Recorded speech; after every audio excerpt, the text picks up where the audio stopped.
Au sommaire de votre JT local aujourd'hui, autoroutes, aéroports et gares SNCF, les syndicats ont bloqué plusieurs sites stratégiques aujourd'hui dans le cadre du mouvement pour les retraites.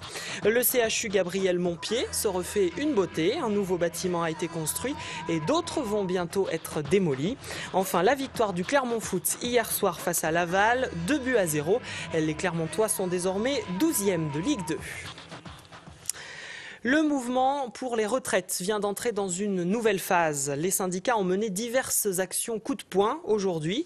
Ils ont bloqué l'aéroport de Clermont-Aulnat très tôt ce matin, ainsi que la gare SNCF de Clermont en milieu de journée. À la gare d'ailleurs, les forces de l'ordre ont dû intervenir pour faire évacuer les manifestants. Le reportage de Philippe Robert. 1 kilomètre avant l'aérogare de Clermont-Ferrand-Aulnat, un premier barrage de manifestants empêche toute circulation. De quoi agacer passablement les usagers. De toute façon, cette réforme des retraites, ça fait 30 ans qu'elle aurait dû avoir lieu. Maintenant, on se retrouve emmerdé et va pas pouvoir aller travailler. Franchement, je vois pas à quoi ça sert. Eh bien, pour les bloqueurs, à maintenir la pression sur le gouvernement. On ne nous écoute pas, on fait semblant de tenir compte des revendications. En fait, pour les travaux pénibles, ce n'est pas pris en compte du tout, puisqu'il n'y aura que les personnes reconnues inaptes qui bénéficieront de la retraite à 60 ans. Pendant ce temps, un autre groupe de manifestants empêche les passagers d'embarquer. Le mouvement d'action contre la réforme prenant une autre forme. On aura toute une série d'actions comme celle-là, effectivement, pour paralyser le capital. On veut toucher directement là où ça fait mal le gouvernement. Le gouvernement n'infléchit pas sa position, nous non plus. Nous resterons toujours mobilisés et nous continuerons à nous mobiliser. Et pour les vieux et pour les jeunes,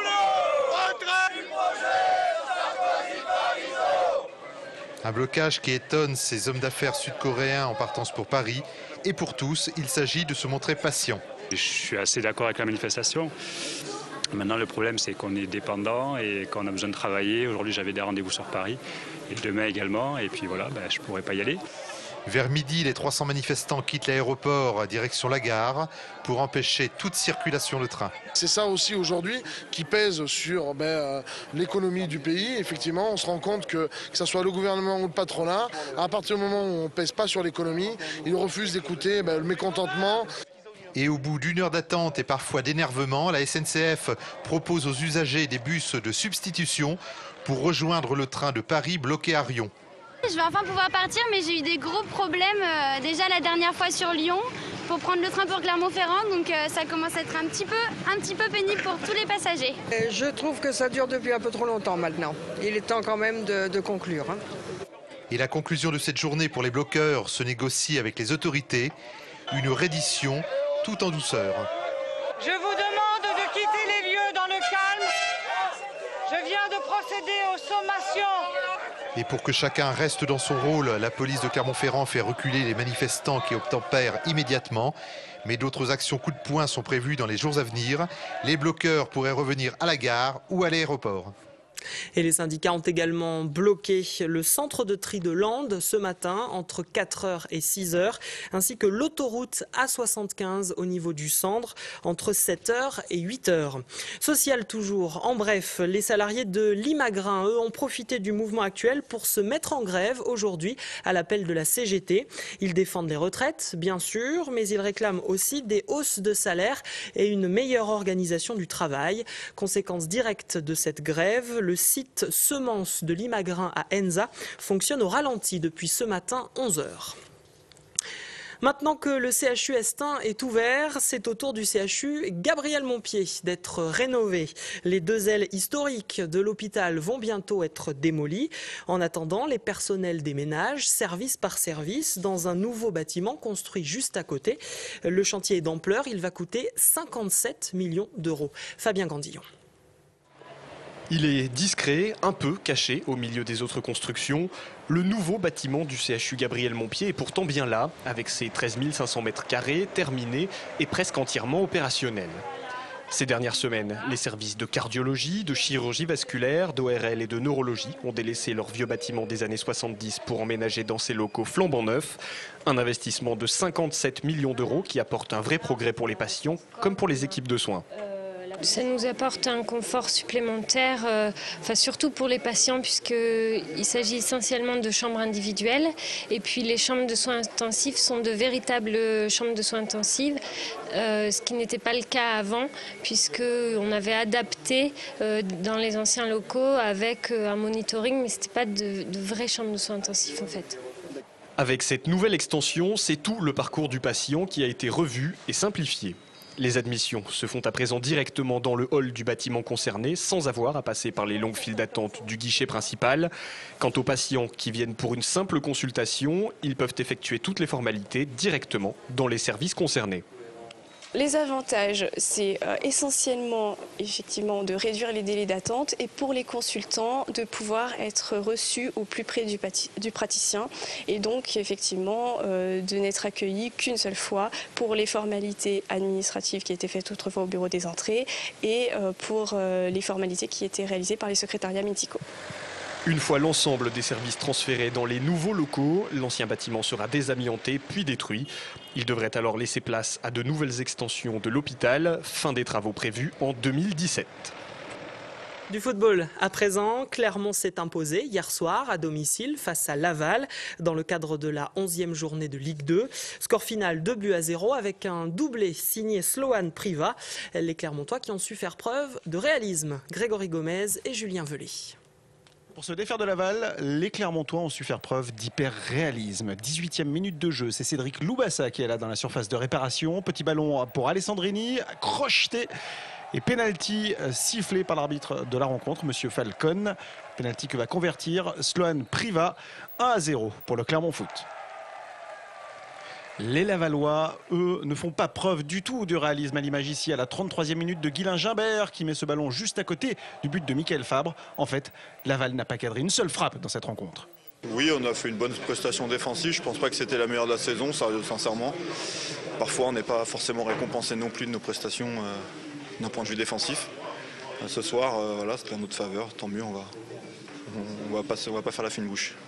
Des Clermontois hyper réalistes, la preuve en images. Deuxième période, plus précisément 49e minute de jeu et Sloan Priva qui part sur le but. Les Clermontois n'ont pas cadré une seule frappe dans cette rencontre dans le jeu. Et là voilà, cette première frappe cadrée, elle est signée Sloan Priva qui double la mise, 2-0 pour le Clermont Foot.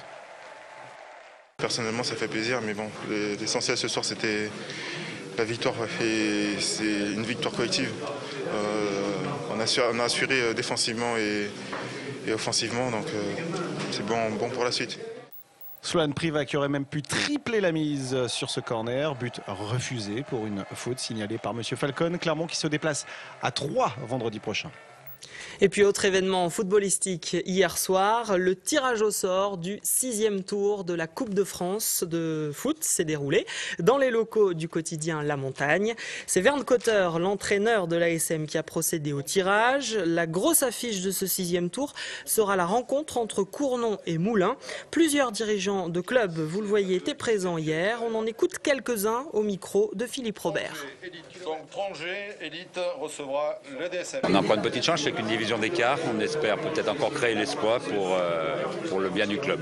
Ce sera difficile, mais bon, on fera le maximum. Hein. Sur un match, on ne sait jamais. Donc je ne sais pas. On préférait avoir un plus petit, puis passer un tour de plus, mais bon, c'est comme ça. On essaiera d'être au 7e tour. Facile. On pouvait dire la même chose lors du précédent match contre Orion. Et nous avons eu des difficultés à gagner ce match. Donc c'est un match de Coupe de France. Les équipes sont très motivées et donc il faudra prendre ce match avec sérieux. Le Festival international du court-métrage de Clermont n'a lieu que dans 4 mois, du 4 février au 12. Mais déjà, l'équipe organisatrice est à pied d'œuvre. Les films continuent d'arriver des 4 coins du monde par courrier. Il faut donc les visionner et sélectionner les meilleurs. Reportage dans les locaux de Sauf qui peut le court-métrage à la jetée avec Valérie Guinard. 8h lundi matin à Sauf qui peut le court-métrage, la factrice arrive chargée de caisse. À l'intérieur, peut-être plus de 150 films. Une journée faste, mais somme toute logique pour la période. Il ne reste plus que quelques jours aux cinéastes pour inscrire et envoyer leur court-métrage. Et en attendant cette date butoir, les DVD arrivent ici par centaines chaque jour. Tous les matins, c'est ça.